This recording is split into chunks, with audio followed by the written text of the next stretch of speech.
영상 속의 모든 정보와 이미지는 와이즈토토에서 추출했습니다. 승무패 12회차는 또다시 유로파리그와 컨퍼런스 경기로 편성되었습니다. 이번 회차는 지난 승무패 10회차에 있었던 경기들이 홈과 원정이 바뀌어 들어와 있기에 10회차의 결과를 살펴볼 필요가 있습니다. 우측 그림은 10회차의 결과인데 20% 미만의 투표율을 얻고 결과를 낸 경기가 4경기가 있습니다.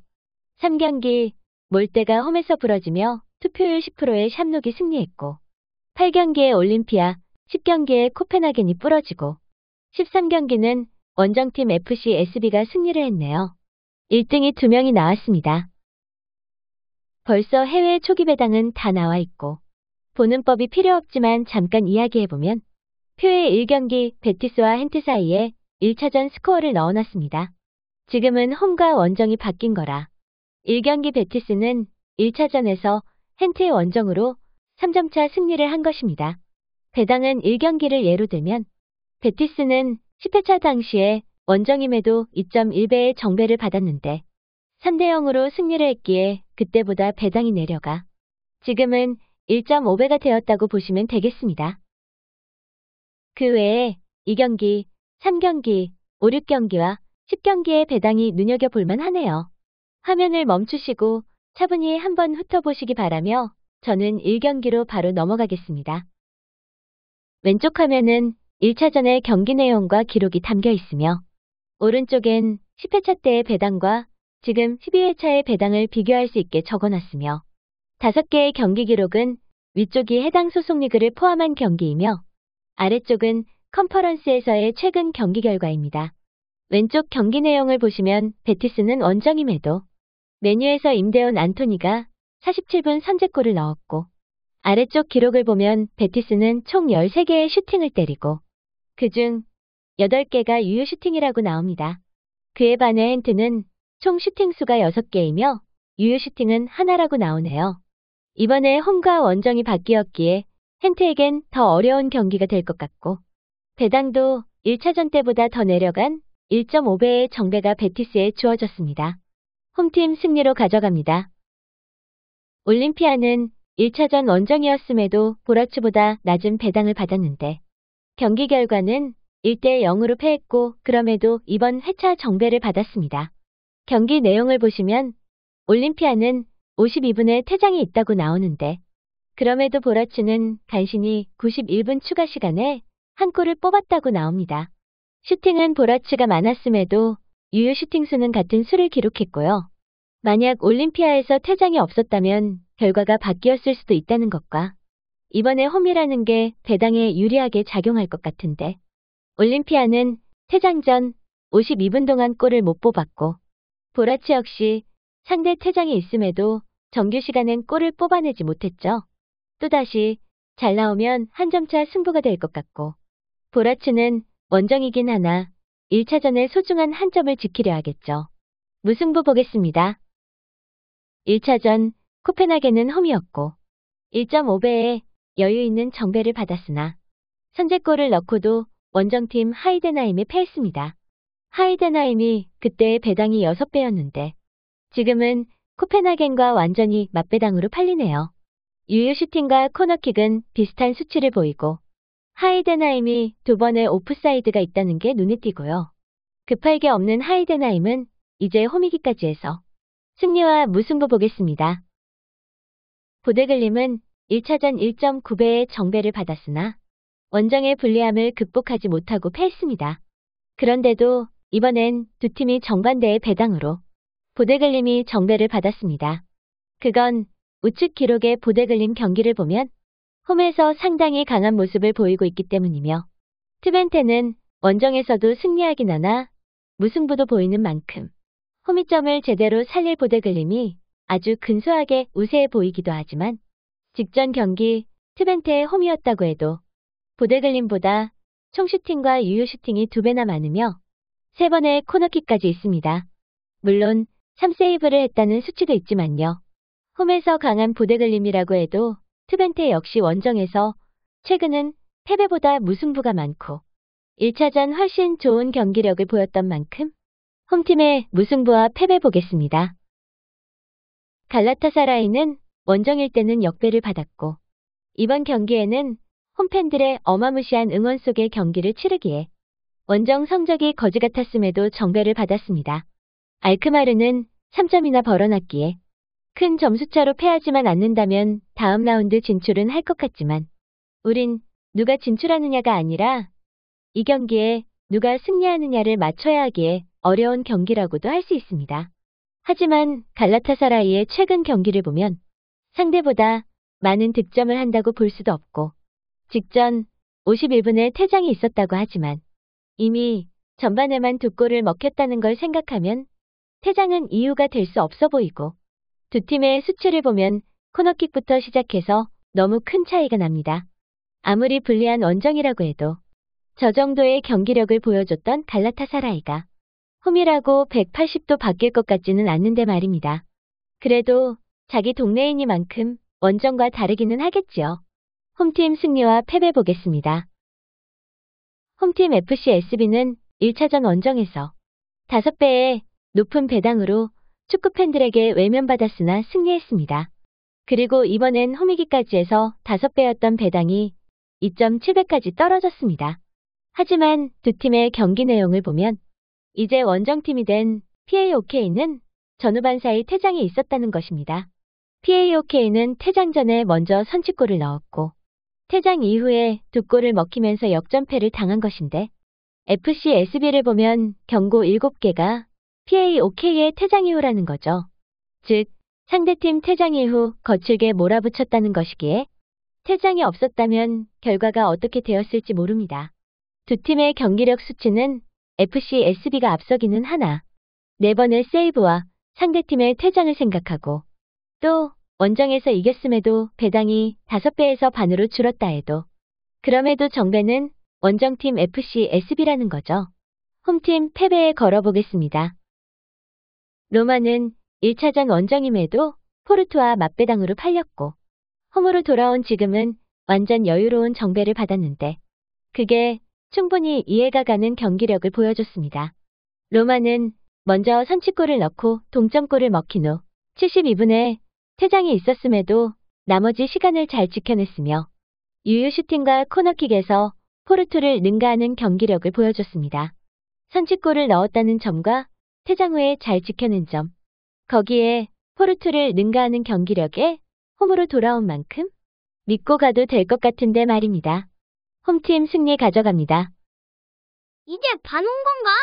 하프타임이니까 잠깐 쉬어갈 건데 지난 11회차 영상에서 고정 시청자의 시청률이 줄었다네? 이거 너무 슬픈 일 아냐? 근데 새로운 구독자분들이 30분이 늘어난 거야. 10시간 작업한 보람이 느껴지잖아. 그래서 많이 기쁘다고 말하려고 했는데 그런데 이건 또 뭐지? 평균 시청률이 떨어졌다고 해서 보람의 일부가 사라지는 느낌이라 다시 우울해지는 것 같아. 뭐 그래도 새로 구독해 주신 분들께 감사하다는 말씀은 드리고 싶어. 이번 승무패 11회차에 자연스런 반자동 이변을 주는 3가지 방법이 있습니다. 첫째는 10회차에 구매했던 그대로 구매해 본다는 것인데 홈과 원정이 바뀌고 1차전 기록이 나와 있음에도 그때 그대로 산다면 확실하게 자연스레 이변을 줄 수 있겠고요.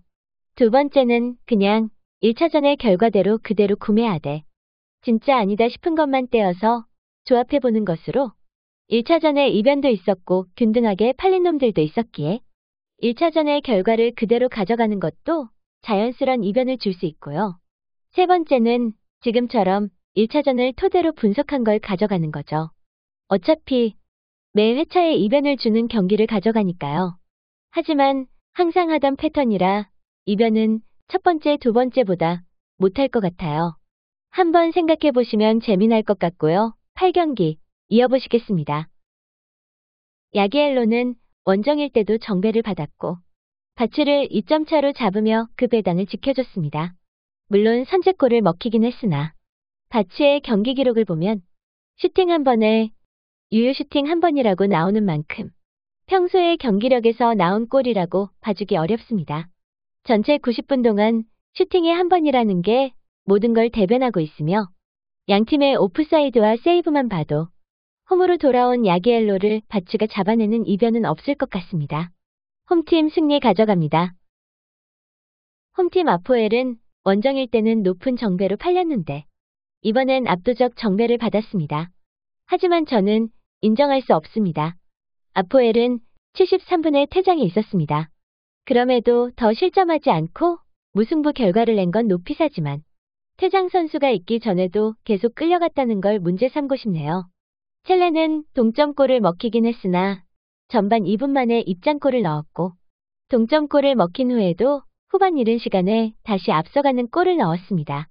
물론 야포엘의 퇴장 후에도 득점을 못한 건 아쉽지만 경기를 계속 앞서갔다는 걸 높이 사며 두 팀의 슈팅 대비 유효 슈팅을 보면 완전히 대등하게 나와 홈과 원정이 바뀌었어도 박빙의 경기가 펼쳐질 것 같은데 말입니다. 아포엘의 1.5배 정배는 좀 과해 보이고 무승부와 역배의 배당이 상당히 끌리네요. 팽팽한 경기력을 보여줄 것 같은 양팀인데 저는 홈팀 패배에 걸어보겠습니다. 파나티바는 원정임에도 압도적 정배를 받았는데 패했습니다. 그런데도 이번에 더 압도적인 정배를 받았습니다. 1.1배? 얘네는 승무패에 들어온 회차가 아니기에 저 10회차의 배당은 승부식 국내 확정 배당이거든요. 1차전 경기력을 보면 모든 지표가 비킹고르의 우세를 이야기합니다. 특히 전후반 90분 동안 2대0으로 앞서가다 추가 시간에 골을 먹혀 한 점차 승리를 한 거고요. 그런데 왜 파나티바가 저렇게까지 팔리는지 궁금해서 찾아봤습니다. 파나티바는 그리스 팀이고 비킹고르는 아이슬란드 팀입니다. 어렵게 찾은 세계지도 한번 보시겠습니다. 유럽이라 하면 좀 몰려있잖아요. 다큐를 보면 어떨 땐 자동차로도 국경을 넘기도 하고. 하지만 아이슬란드와 그리스는 완전 극과 극입니다. 비행시간만 9시간이 걸리며 비행장에 가는 시간과 내려서 경기장으로 이동하는 시간까지 하면 한숨만 나오네요. 그리스 파나티바는 그 장거리 원정을 갔음에도 1.4배 정배로 팔렸다는 것이니 팀 간의 격차가 확연하다는 거죠. 이제 아이슬란드 비킹고르가 다시 9시간을 날아온다는 건데. 아니, 승무패하는데 세계지리까지 알고 있어야 하냐고. 이거 1경기부터 세계지도 펴놓고 다시 분석해야 하나요? 홈팀 승리 가져갑니다.